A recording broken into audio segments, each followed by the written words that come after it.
All right, friends, we are going to go into your Tendu en croix with assistance with holding onto either a bar or a wall, back of the chair, whatever you need. Now, I can hear you saying I've done Tendus a million times, but definitely pay attention to this because it's gonna look probably a little different. Maybe a teacher's broken it down before, but this is really important on how we're going to do it in our conditioning work. So firstly, we're going to go from first position to begin with. And if you're feeling confident once you get through it, absolutely jump into a third or a fifth position, but start with first while we're learning. I'm actually just going to angle the camera down a little bit so you can see more of my feet. You might miss out on, oh no, you can still see everything, but I'm going to move forward a little bit so you can see the feet. Now, first things, you want to have something that you can slide along. So this isn't ideal.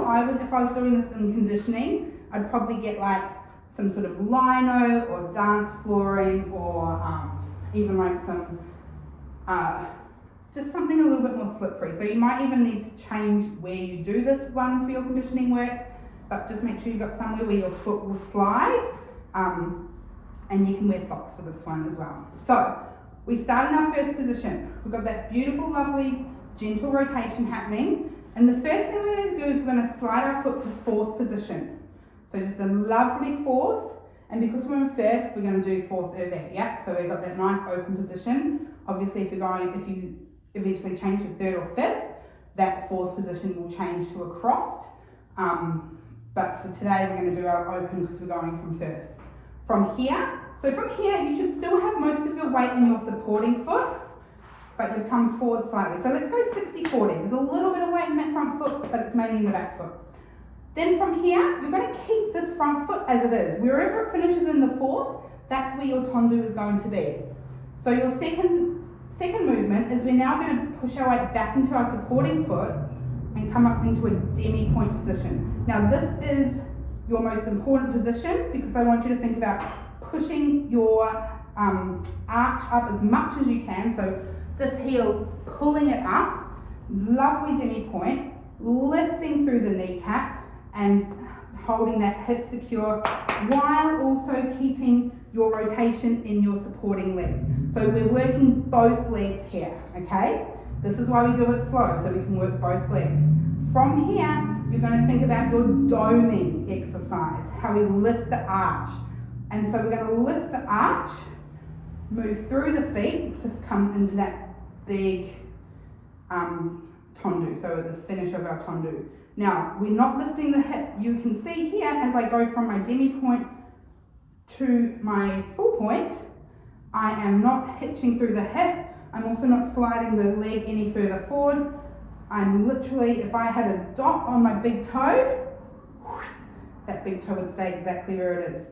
From there, we lower back into our demi point, down into our fourth, and then close it back in. And then we're going to do that in every position. So we go second, demi point, think of your doming, lift that foot without hitching through the hip, thinking about that supporting leg as well, lower down to demi point, a little bit of a transfer back into first. Back looks a little bit different. I'm going to turn to the side so you can see.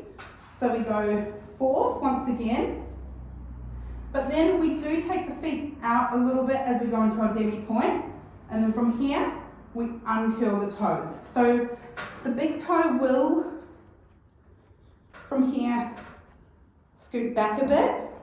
So this is our fourth.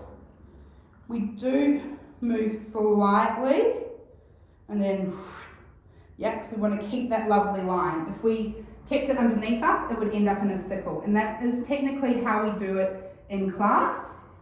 And then we reverse it from that full point. We need to bring the toes back under, lower, and bring it in. So en croix, hopefully you know what that means by now, is, and we're going to do it derriere second, devant second, derriere second. Yep, so that is your positioning.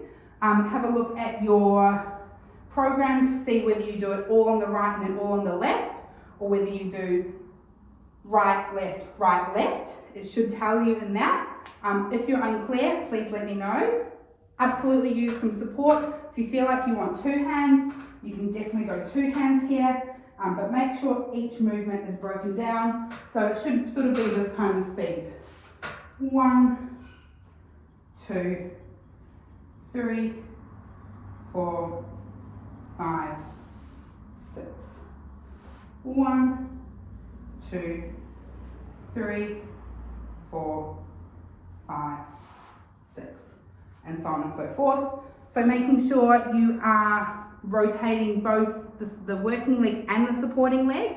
That's why we slow things down in conditioning, to make sure everything is working even across the board. We're not hitching the hip as we dome that foot and come into our full point from our demi point. And we've just got that really lovely control. So this is working on a multitude of different things. If you are going into point work, or if you want to strengthen your feet, this is perfect. This is one of my favorite exercises if done correctly.